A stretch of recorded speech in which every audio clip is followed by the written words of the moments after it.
अध्यक्ष जी की मेहरबानी अध्यक्ष जी की हो गई है, तो धन्यवाद बहुत बहुत। बात बोलने की नहीं है, बात है समाज के बीच में रहकर चर्चा करनी। प्रवक्ता तो हम बहुत पहले से हैं और नेशनल लेवल पर रह चुके हैं, टीवी में बहुत आए हैं, बहुत हमारी सिलेबस से गया। कोई अगर यूट्यूब देखेगा तो मेरे पता नहीं कितने शो हैं और कितनी बार लाइव मैंने डिबेट किया हुआ है। और गॉड गिफ्टेड है, अच्छी खासी भाषाओं का ज्ञान है, वो सब तो है, वो भी गॉड गिफ्टेड है। जैसे इस बच्चे को गॉड गिफ्टेड है, जो बच्चा संजय है, जैसे उनके पिता ने बताया अभी, और जिस संजय की वजह से आज हम इकट्ठा हुए हैं, होली का मौका है, तो एक पंतों का आज आर्या जी की सोच है, बड़ी अच्छी है, क्योंकि ये भी शिक्षक पृष्ठभूमि के हैं। इनकी हमेशा सोच ये रहती है कि उनके पढ़ाए हुए बच्चे, इनके सानिध्य में आए हुए लोग तरक्की करें और कम से कम समाज के बच्चे ज़्यादा अच्छी पोजीशन पे आएँ। तो आज मैं, हालांकि मैं शुरू कुछ और करना चाह रहा था, लेकिन मुझे थोड़ा सा ये कहना पड़ गया कि आज मैं बड़ा होली का ये शुभ अवसर है कि जिस वक्त मुझे बोलने का अवसर मिल रहा है पहली बार एक लंबे अरसे के बाद इस मंच पर। वैसे भी व्यस्त बोलता रहता हूँ मैं, कल परसों बोल के आया, लेकिन आज मैं बहुत देर तक मैंने आज प्रधानमंत्री जी का मन की बात लगातार सुना है। बीच में सुनते थे, बाद में सुनते हैं, उनके अंश आते रहते हैं और यूट्यूब पे आता है।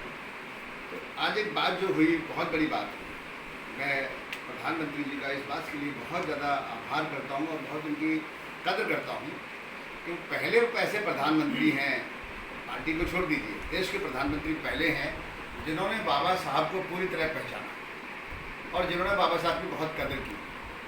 प्रधानमंत्री जी मोदी जी के कार्यकाल में ही बाबा साहब के 5 वो स्थान बने हैं जिनको हम तीर्थ स्थान कह सकते हैं, और बहुत ऐतिहासिक बने हैं, बहुत सुंदर बने हैं।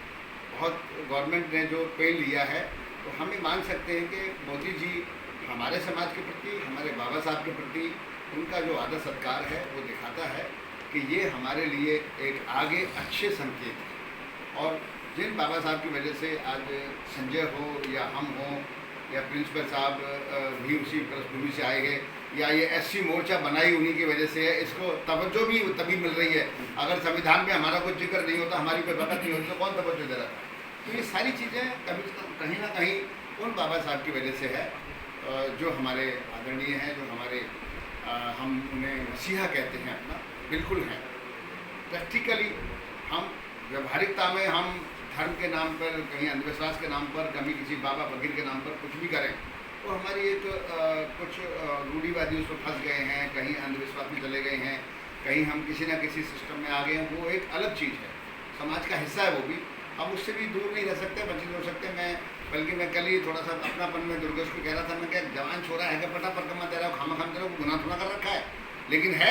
अब घर वाले ने कह दिया कि डोगरा कोई पीछे पड़ा होगा, जा दे क्या पटा पर, हालांकि इसको कोई मायने नहीं है। मैं एक बात बहुत खोल के कह रहा हूँ, इस बात में कोई मायने नहीं है कि हम कैसे वो करते हैं। स्मरण जो है, भावना आदमी के हृदय में होनी चाहिए। बाबा साहब को मानने वाले नॉन शेड्यूल कास्ट भी हो सकते हैं, जो संविधान को जब फ़ायदा लेते हैं वो ये कह सकते हैं कि इनकी मेहरबानी से विश्व का सबसे अच्छा संविधान भारत का है, वो भी फ़ायदा ले रहे हैं। इनके संविधान में सिर्फ हम दलितों को फ़ायदा नहीं मिल रहा है, पूरे देश को फ़ायदा मिल रहा है। जो व्यवस्था है पूरी इन्हीं के संविधान में है। जो आज हमें लॉ एंड ऑर्डर मिलता है, जो आज हमें सिविल सर्विसेज मिलती हैं, जो आज हमें जो कुछ भी मिलता है, जो प्रावधान है, सब उसी संविधान के दायरे में है जो बाबा साहब ने दिया। तो ऐसे करके ये, लेकिन वो भावनाएं हैं, कहीं ना कहीं फंसा है आदमी। पर वास्तविकता ये है कि दलित समुदाय के लिए और इस देश को बहुत बढ़िया संविधान देकर देश को आज एक खूबसूरत जनतंत्र और गणतंत्र देश बनाने का जो जिम्मा और जो जवाबदेही और जो श्रेय मिलता है, वो हमारे आदरणीय बाबा साहब को मिलता है। वैसे बाबा साहब के चरणों में हम सभी नमन करते हैं, मेरा भी उनको कोटि कोटि प्रणाम है। मैं तो बाबा साहब के नाम के एक बहुत प्रतिष्ठित अवार्ड से भी सम्मानित हूँ। मुझे सरकार ने अवार्ड भी दिया हुआ, बाबा साहब के नाम का अवार्ड है, तो मैं खुशकिस्मत हूँ। उस अवार्ड की कीमत पद्मश्री जैसी है, जो पद्मश्री मिलता है राष्ट्रपति, उतनी ही कीमत का है वो, उतने ही पैसे मिले थे, उतना ही सम्मान है उस अवार्ड का। वो हमें मिला जब हमने 3 दशक तक लगातार समाज में कार्य किया, हमें पहचाना गया। एक कंपटीशन होता है, उस कंपटीशन को क्वालिफाई किया था हमने उपलब्धियां बनाई थी, और वो सरकार के द्वारा, राष्ट्रपति जी के द्वारा ही वो अवार्ड मिलता है। बहुत बड़ी सेरेमनी होती है।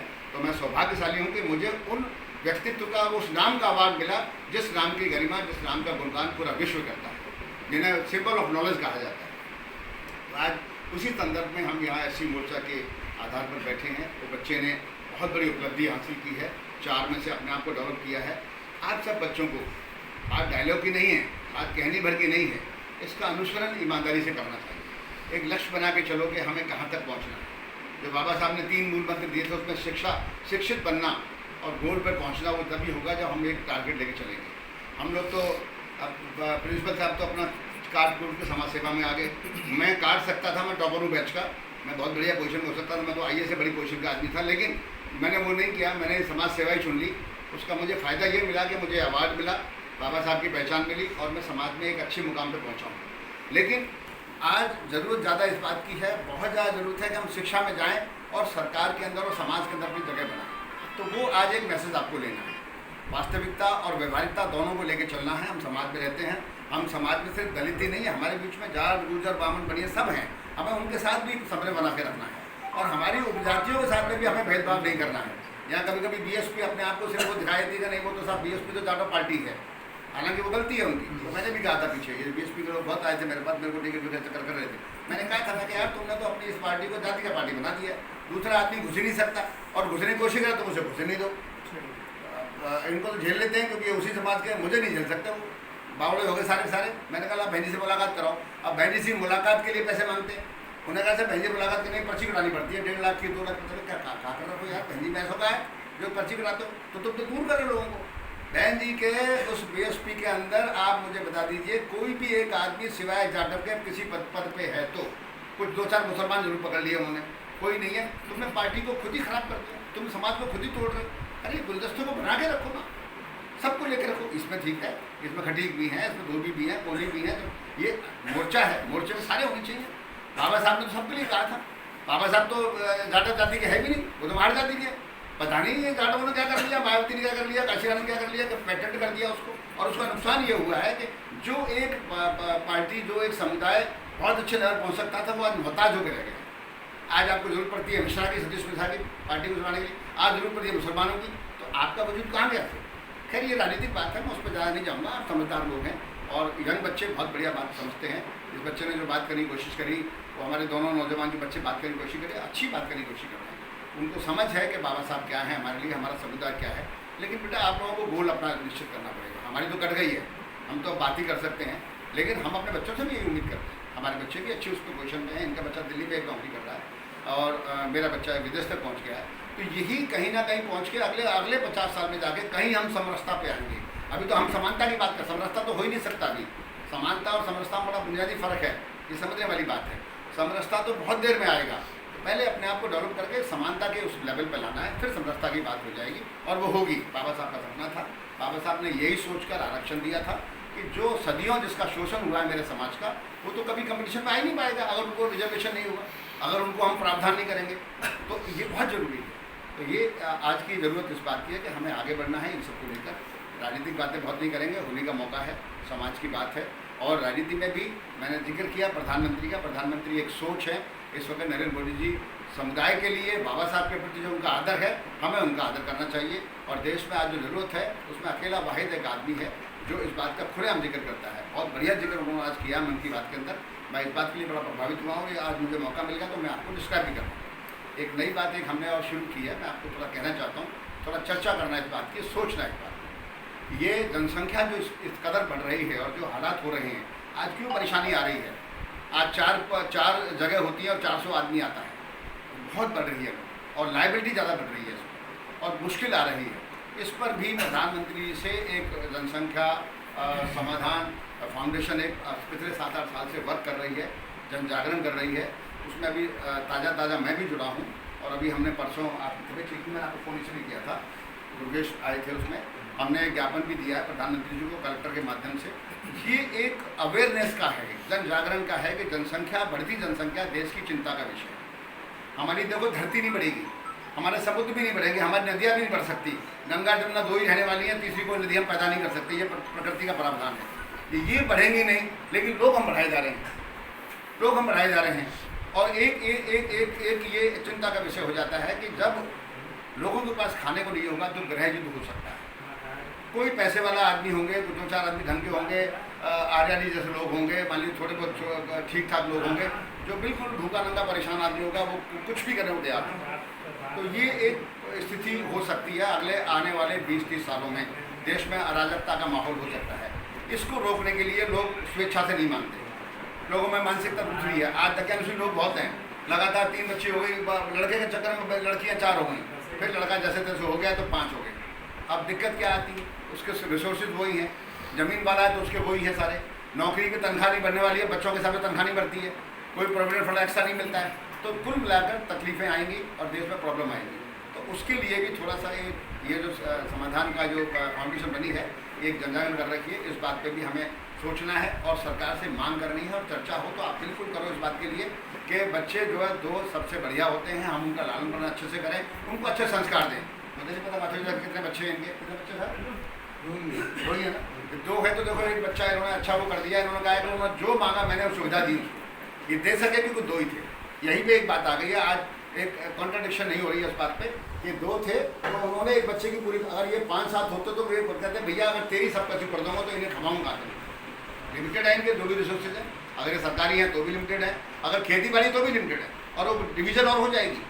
अगर मेरे 5 बच्चे हैं, 50 बीघे ज़मीन है तो आगे 10-10 बीघे में रह जाएंगे 5, उनके आगे आएंगे तो पता लगे अगली बारी में 10 साल 20 साल के 25 साल के बाद में 1-1 बीघे पे एक आदमी आ जाएगा। आज पर कैपिटा हम बहुत डाउन है, आज एज फैक्टर बहुत डाउन है, तो ये सारी चीज़ें थोड़ा सा इस पर भी हमें ध्यान देना, ये हमारी बेसिक जिम्मेदारी है। और हमारे समाज में थोड़ा सा इस बात की अवेयरनेस भी हमें करनी है। हमारे समाज के जो गरीब तबके के बहुत से ऐसे अनजान लोग हैं जो शायद उनके पास कोई काम ही नहीं है, सिवाय इसके बच्चे पैदा करते रहते हैं, लगता है कोई काम ही नहीं है उनके पास, और पता लगता है कि घर में 5-5 6 बच्चे कूद रहे हैं।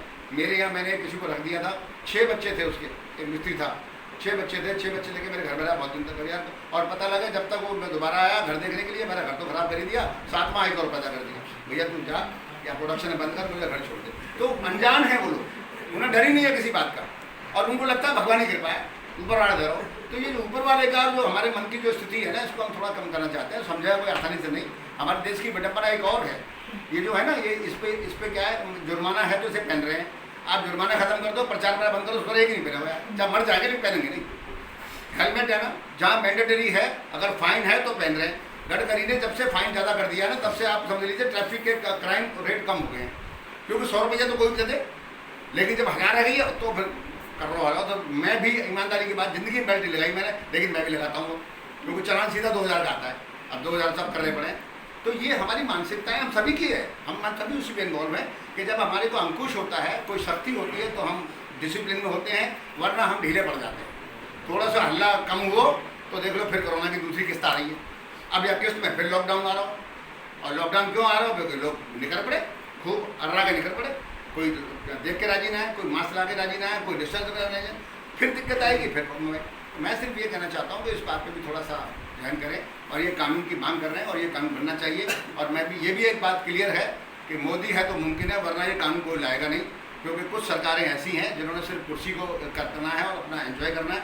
मोदी एक ऐसा व्यक्तित्व है जिसने 370 हो, राम जन्मभूमि हो, ट्रिपल तलाक हो, NRC हो, जो भी है, डिमोनेटाइजेशन भी हो, ये सब चीज़ें जो करके जा रहे हैं वो ऐतिहासिक कदम है, और वो कहीं ना कहीं हमारे अगले जनरेशन को काम आएंगे और सुखद काम आएंगे। तो इस बात पे भी हमें गौर करनी है, इस पर चर्चा करनी है, कभी फिर बैठ के चर्चा करेंगे। ज़्यादा टाइम ले लिया, लेकिन मैंने 5 मीटिंग का टाइम आगे ले लिया है, तो आप कम बोलेंगे।